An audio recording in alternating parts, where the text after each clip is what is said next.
It's just because it's all made up anyway. Canada's broken because we're stupid.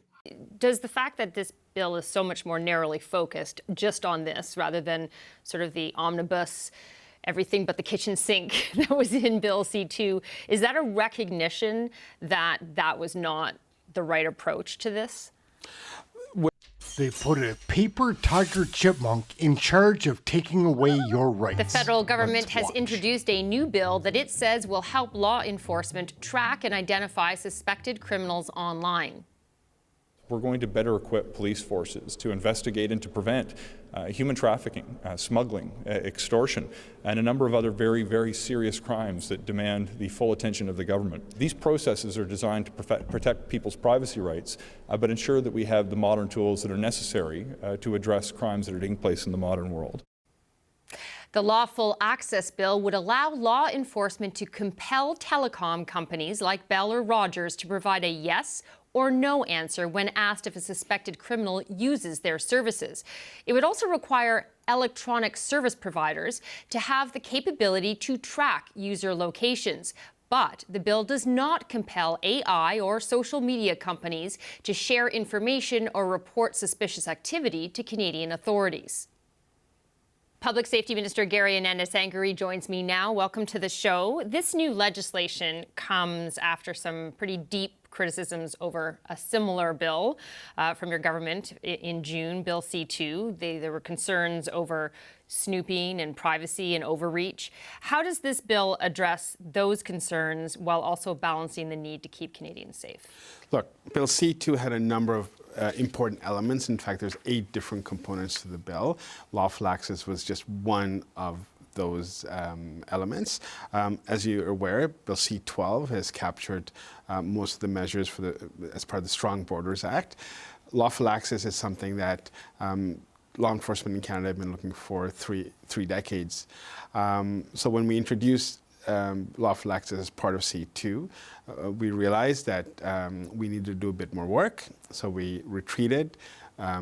We got Murray Rankin, who's a former minister from British Columbia and a former colleague. I was a member of parliament from the NDP. And we had him conduct some mediations with law enforcement, with civil society groups, with academics, with those who are working on the front lines of, for example, child protection, working around issues of childhood sexual exploitation. And we had him work through some of the criticism, some of the challenges that I think people express.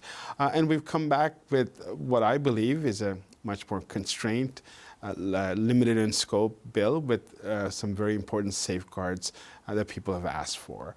Well, let's talk about those safeguards. Sure. What are some of the guardrails that you have in place to protect Canadians' privacy? Sure. Look, the initial bill had the notion of service provider as an undefined category. So the allegation was, look, can somebody go to my psychiatrist and ask the psychiatrist if because they're a service provider. Patient or not. And those were never the intention, as you're aware. And common law already will prevent us from seeking that type of information. So what we've done here is have some clear exclusions. So first and foremost, anything to do with medical is a hard no.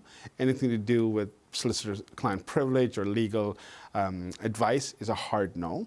And then we've defined it and narrowed it to the scope being with electronic service providers. So you still have to define electronic service providers, though, right? There are some certainly definitions, but it is limited. It doesn't mean you can go to a hotel chain and say, hey, is this person your customer? Or go to an airline or go to a range of services. And I think this is the challenge we had before. It was open-ended, so people could just use their imagination and say, oh, like, are they going to go to my hairdresser and see, if I'm their customer? And these are, look, legitimate concerns, and that's why we narrowed the scope.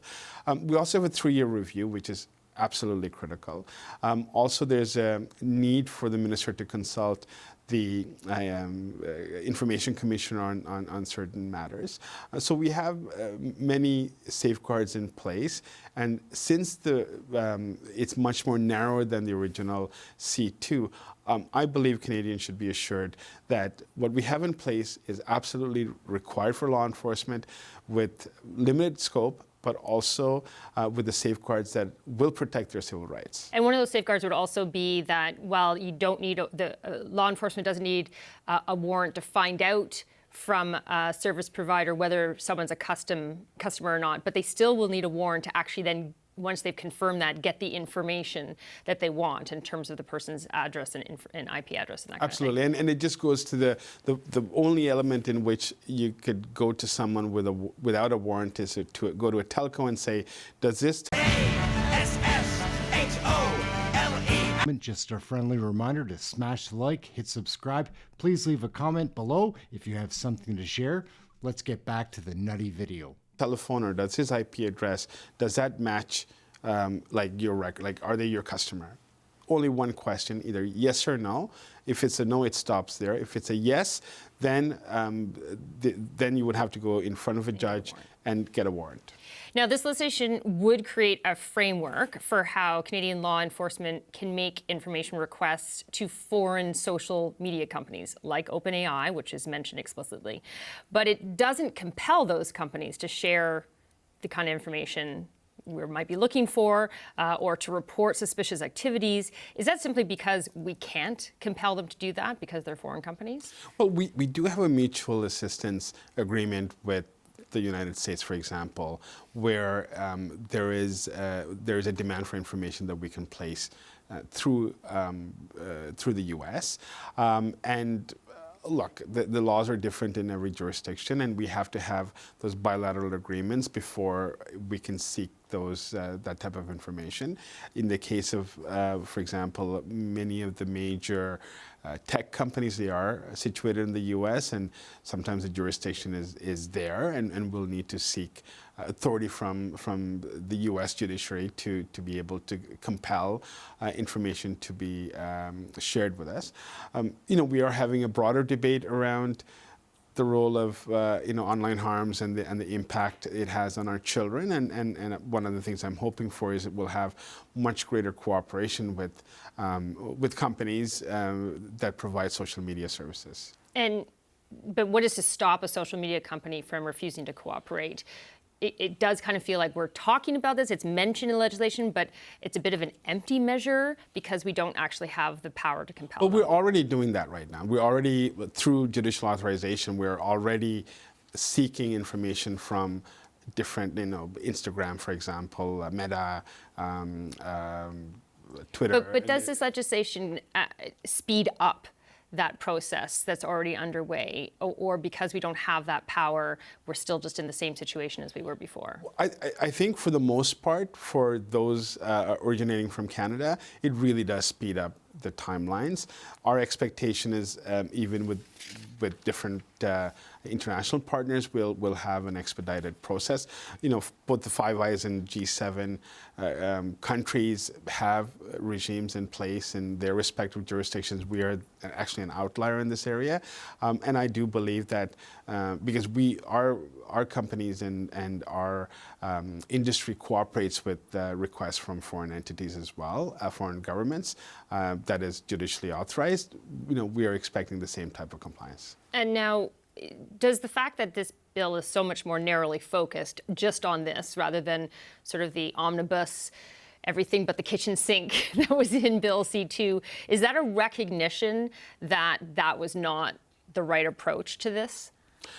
When we formed government, we introduced Bill C2 days afterwards, and it was a suite of measures that were critically important for us from a border security perspective. As you're aware, we've introduced a number of other bills relating to security, and criminal justice, including C8, C9, C14. But it does kind of feel like that big bill is now being carved off into more focused topics, and not only does that, focus the mind, I suppose, but would that not also increase your chances, especially since you're still in a minority situation, of getting those bills passed? It allows us to focus and not be deterred by a tangential issue, right? And I think There's no poison pills or things like that. And the spirit in which this bill is being introduced, I've had a number of conversations with the opposition. I've had, continuously speak to my critics. And we're with the view, and I've no assurance whatsoever, but with the view that we can build consensus. I'm saying that this is not a bill that we want to politicize. This is not a bill where we want to get off track. What we want to do is we want to work with the opposition towards building a bill or finalizing a bill that law enforcement could use, at the same time ensuring that the proper safeguards are in place. Now, I did mention that you're still in a minority situation, but you did just welcome a new member to your caucus, Laurie Idlout. And there are by-elections around the corner that could see your government finally secure that majority that clearly any government would want.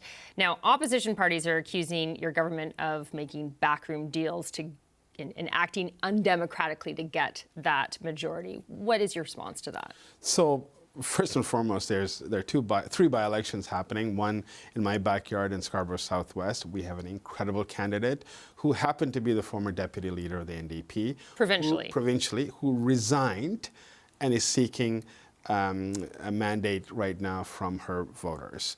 So there's no backroom deal there. She's actually given up a role. I don't think they're referring to that. They're referring to Laurie Idlout. And of course, Laurie Idlout is... And the others. Laurie's a good friend. She's someone I've worked with for many, many years. I've visited her community. She's taken me on dog sled rides. And the reason I say it is because she is someone of deep understanding of the North. This is a moment, especially relating to Arctic sovereignty, especially relating to issues in Nunavut, where someone being in government can be critically beneficial for her and her constituents, and that's what she has expressed, that her constituents have asked her to be part of government and be part of solutions. Yesterday, I talked to her, and one of the first things I was able to do was there's $1.6 million in investments that we're going to put into Pond Inlet, and I'm giving her full visibility on what that looks like, and she will be able to reach out to the community and provide that support. It is about, at a moment where there are a number of issues going on around the world, particularly Arctic sovereignty, and I have a very big bias towards the Arctic, and we need everyone who has knowledge and understanding to be with us in this critical moment. Okay, we'll have to leave it. All right, thanks for watching, gang. Smash the like, hit subscribe. Catch you in the next video. Cheers for now.